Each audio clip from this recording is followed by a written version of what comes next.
아내가 어이없이 우리 곁을 떠난 지 어언 4년. 지금도 아내의 빈자리는 크기만 합니다.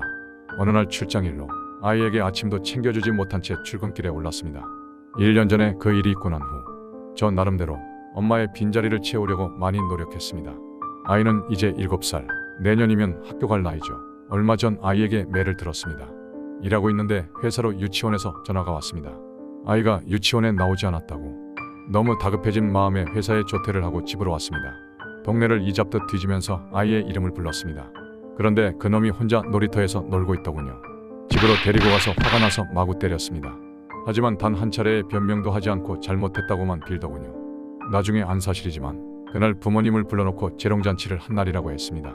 그 일이 있고 며칠 후 아이는 유치원에서 글자를 배웠다며 하루 종일 자기 방에서 꼼짝도 하지 않은 채 글을 써대고 있었습니다. 그리고 1년이 지나고 아이는 학교에 진학했죠. 그런데 또 한 차례 사고를 쳤습니다. 그날은 크리스마스 날이었습니다. 일을 마치고 퇴근을 하려고 하는데 한 통의 전화가 걸려왔습니다.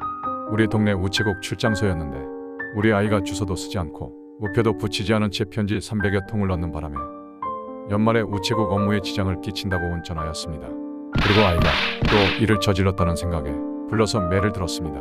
아이는 그렇게 맞는데도 한마디 변명도 하지 않은 채 잘못했다는 말만 하더군요. 그리고 우체국에 가서 편지를 받아온 후 아이를 불러놓고 왜 이런 짓을 했냐고 하니 아이는 울먹이며 엄마한테 쓴 편지라고. 순간 울컥하며 나의 눈시울이 빨개졌습니다. 아이에게 다시 물어보았습니다. 그럼 왜 한꺼번에 이렇게 많은 편지를 보냈냐고. 그러자 아이는 그동안 키가 닿지 않아 써오기만 했는데 오늘 가보니 손이 닿아서 집에 가서 그동안 써놓은 편지를 다 들고 갔다고. 아이에게 무슨 말을 해야 할지 몰랐습니다. 그리고 아이에게 엄마는 하늘나라에 있다고. 다음부턴 적어서 태워버리면 엄마가 볼 수 있다고. 밖으로 편지를 들고 나간 뒤 라이터불을 켰습니다.